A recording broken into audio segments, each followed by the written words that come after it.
Welcome to our mostly unscripted and unedited podcast. I'm Paulette Kidd, nutritionist. And I'm her sister-in-law and bestie, Sarah Kidd. We love discussing all things related to health, including mindset, self-care, and nutrition. Join us as we share coffee, laughs, recipes, and random thoughts tossed in for good measure. You'll leave each conversation feeling motivated and with actionable strategies that you can use right away to improve your health and help you stop feeling fat, foggy, and fatigued. See you there. Welcome back. So this is the 5th installment in our series of Excuse Busters. So in this episode, we're going to be talking about one of the number one reasons that we hear from people about why they're not eating healthy, and it has to do with money. So it's too expensive to eat healthy. So we're going to bust that myth and show you why that's not true and what are some alternative ways of thinking about food. Can I stop you there, Paulette, and Yeah. say that I think it's fair to feel that way. I think that there is some truth in that statement that food is getting increasingly more expensive, that I think it's safe to and fair to say that, organic food and certain products are going to be more expensive than other products. But I think what we're doing here to help everyone's mindset is to bring a different way of thinking about it and a different approach, and doing a little bit of comparison. Yes, absolutely. So we thought we'd start off with comparing the price of purchasing groceries and preparing a meal for your family compared to buying like a meal kit that you would get in a grocery store, and then also bringing in how much you would pay for that meal or a similar meal in a restaurant. So we chose the sheet pan fajita meal. We've talked about this before, but it's like a super easy way to get a whole lot of food cooked for a family in a relatively short period of time. So we just did this one recently. So for chicken, so buying like a club pack of chicken, it's going to depend on what grocery store you buy, but I think I paid $10 for a club pack of boneless, skinless chicken thighs. So that there was quite a lot of chicken in that. Peppers, it was about $4 for 3 peppers. Onions, probably about $1. I already had some of those in the kitchen. Seasoning, fajita seasoning was about $1. And then I used oil in the recipe as well. I think at 50 cents worth, just estimating. Right. So then we also used cauliflower rice. So it's less expensive to buy a head of cauliflower and rice it yourself if you have like a food processor or something to do that, or you can even just use a cheese grater. But you can also buy frozen or fresh, actually riced cauliflower. So I think I bought the frozen one. I think it was about $4 for a pack. Right. That's great for like 3 to 4 people kind of thing. And then salsa, sour cream, cheese, whatever toppings you would want on a fajita. So, you buy a large quantity and only use a portion of it. So I just estimated that was about $5 worth of food. That's probably fairly conservative. In other words, like it probably was less than that. Like I probably used less than $5 worth. And so this whole meal created enough for generously serving 5 people dinner plus leftovers. So that all adds up to about $25.50. So think about that. Like that's a lot of food for $25.50. And to make this meal, there's a bit of time in prepping the peppers and cutting up the chicken, but that can be done ahead of time. It doesn't have to be done in the moment. But the cooking was maybe like 25 minutes. I think that's about all it took. So Yep. Pretty easy, right? So if you were to buy a similar meal kit in a grocery store, like Walmart has these meal kits where everything's in the package. You just buy it, bring it home and cook it. So that serves about 2 to 3 people, and it's anywhere from $18 to $20-ish. This is all Canadian prices, by the way.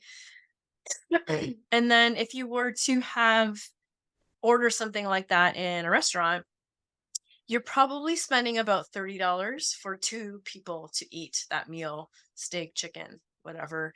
Then you still have to order drinks, and that can vary widely on the type of drink you're ordering, plus tip, right? So you're looking at just $30 Canadian for the meal. So adding all that, it could easily be $45, $50 or more, depending on the type of drink that you're ordering. So, and that's only for 2 people.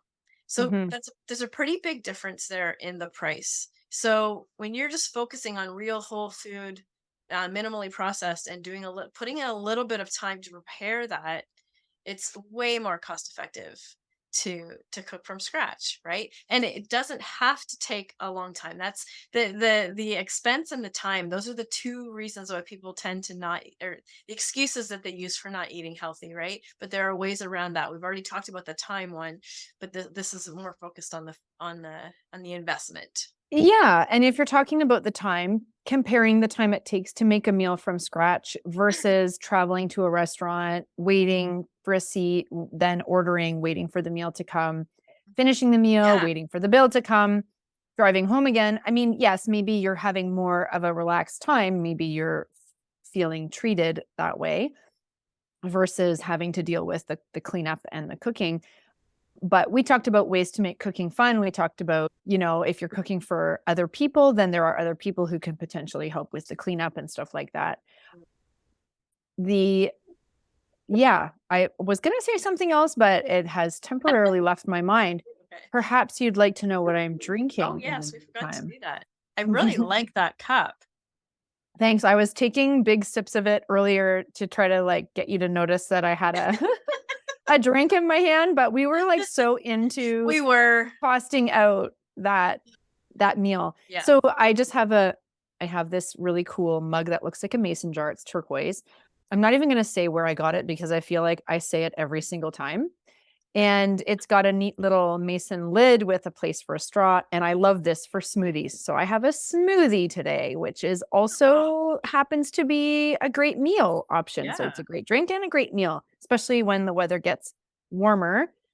So I've got some frozen blueberries, frozen avocado chunks blended up with some almond milk, unsweetened, vanilla flavored. That's my favorite one for making things like lattes or smoothies. And then I've got chia seeds, hemp seeds, a scoop of a tablespoon of peanut butter, and a drizzle of monk fruit sweetener drops. So I find that's a great way to add sweetness to a drink, especially a cold drink, because granules tend to not always dissolve fully. And then so you don't get the full benefit of the sweet mix throughout the drink. So I find that to be great. And this is really delicious. Keeps me full a long time. Usually I put spinach in it too, but I'm out of spinach. So there's no spinach in this one. I really like that mug. And you got it at David's Tea. Is that working? Well, yes, I tried not to say it, but there it is. And I don't know if you can see, but the logo is right embossed right on the jar. Yeah, I can't see it just because of the reflection, but now I can. Okay. Yeah. Oh, for a second there.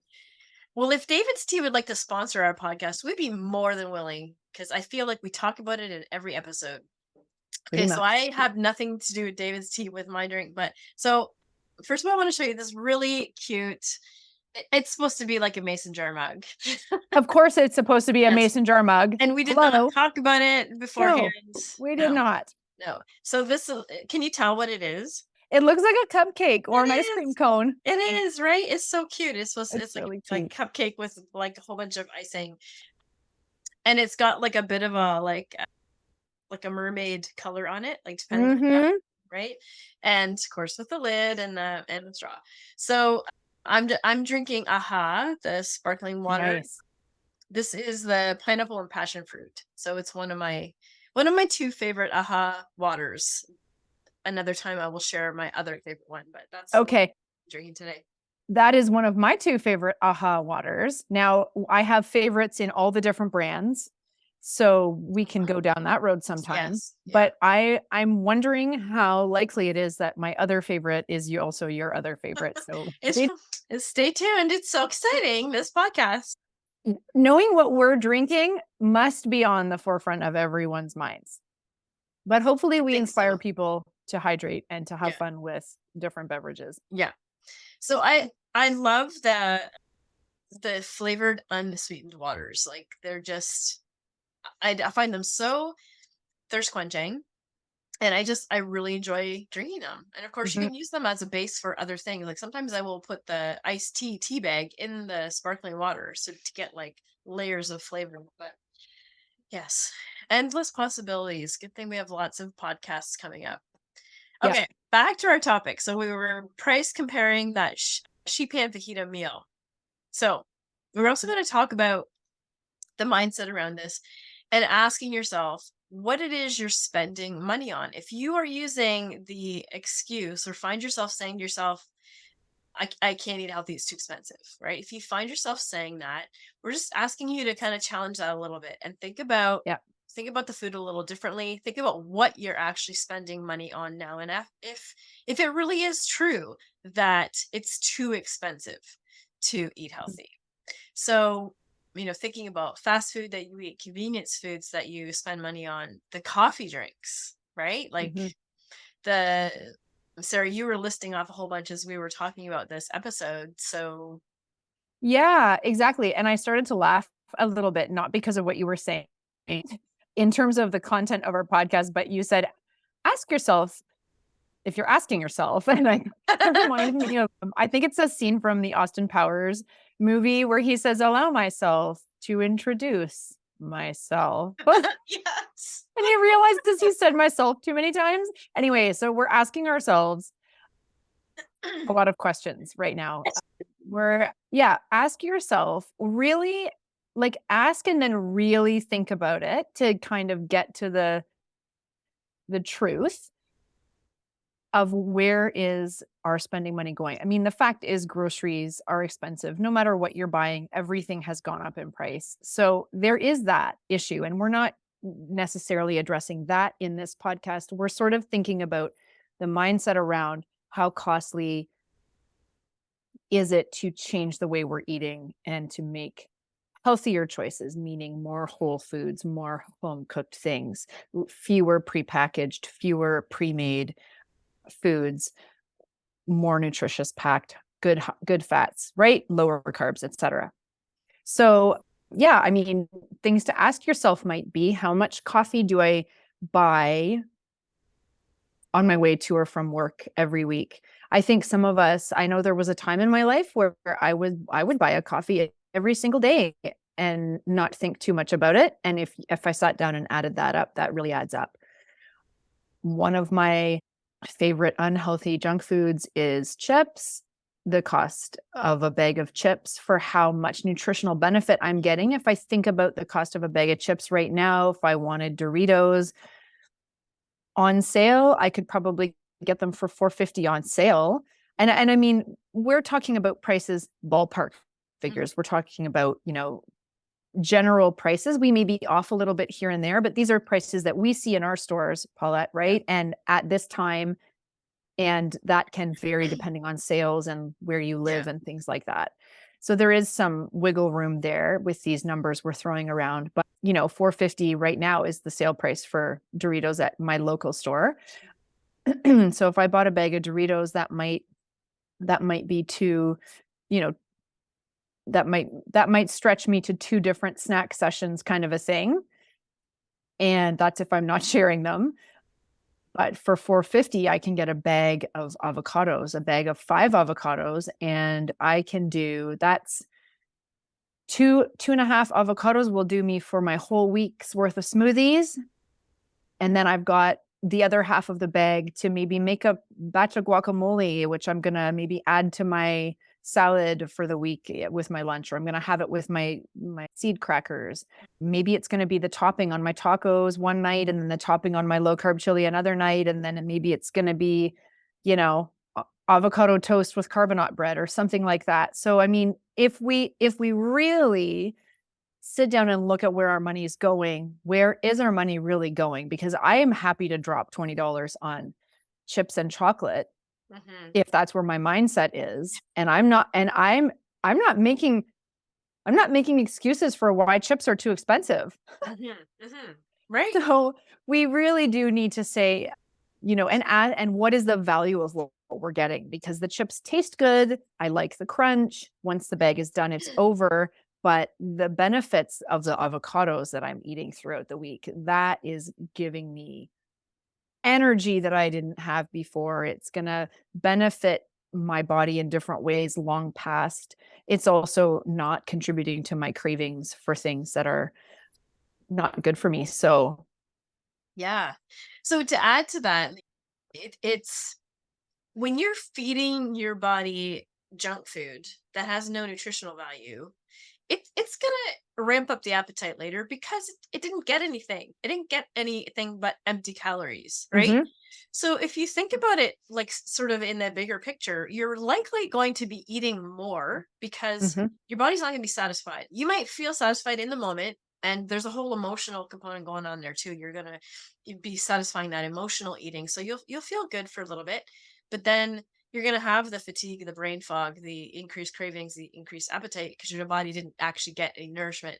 So you're going to be eating more food later. So not only are you going to be spending more money on more food, chances are you're not going to be craving something healthy. So you're going to eat more junk food. So you're just creating this endless cycle of eating crappy food and not feeling great and always being hungry. And also, if you're doing this day after day after day, or even just a few times a week, you're going to be eating more food than your body needs, more calories than your body needs, and likely you're going to be gaining weight. And not that weight is always like the most important issue, but it's definitely a factor for many people. I, like it's very rare that I talk to somebody who's actually happy with the weight that they're at, right? And so this is Mhm. just feeding into that cycle of unhealthy eating, eating too much, not being at a healthy weight for your body. And so like and you're spending more money on food essentially if you looked at the big picture. So Mhm. that bag of avocados is doing so much more for you in so many different ways than that bag of Doritos. And it's lasting me longer. I'm not, late at night binge eating avocados while I'm watching a movie. That just doesn't happen. And I don't feel still hungry after I've eaten Mhm. an avocado. There's just so many things that Yeah. we could bring into this conversation, Mhm. and we've narrowed it down to comparing the cost of a home cooked meal with either a partially pre-cooked made kit or eating in a restaurant, because I think those are real things that people deal with. I mean, it is a time saver to buy a kit that's half already made for you, and it's just assembling it or heating it up. And I think there's a time and a place when that might be your best option because your time is valuable. Mhm. And maybe that one frozen meal popped into the microwave is going to give you that time to pre-make the rest of your meals for the week. I mean, Yeah. it's all a bit of give and take, but we need to make sure that we're looking at it with an honest approach and really seeking the truthful answers. And really, I think we've mentioned this before in this series, looking at where these things are on our priority list. I think that we can make a grocery budget, have quite a bit of wiggle room for the things that are going to contribute to our health goals. Mhm. We'd be surprised the ways that we can make that work if it's Yeah. high enough on our priority list. Yeah, absolutely. And it doesn't have to be all or nothing, right? We're not suggesting that you never buy a bag of Doritos. We're not suggesting that. But Of course. we're just asking you to challenge yourself to think about this a little bit differently and not use the financial part as an excuse. Just Mhm. make sure that things are balanced and you're spending more of your hard-earned money on food that's actually doing something for you and less on some of the processed food that is really going to cost you more in the long run, both financially and in health issues down the road. So, yeah. All right. So Absolutely. that was our last episode in this series. If you enjoyed this series about excuse busters, let us know and we'll do some more. There's Yeah, endless opportunities in this topic, I think. Mhm. I think so. And I would like to end this by saying that I'm really excited about the good things that this smoothie is going to do for me today. Yeah. Yeah. It's Awesome. not going to make me tired. It's not going to make No. me crave more smoothie right away when I'm done this one. Right. You'll feel satisfied and nourished. Awesome. Yeah. All right. Thanks for joining us, everybody. And we'll Okay. see you in the next episode. Bye for now. Until then, Bye. bye.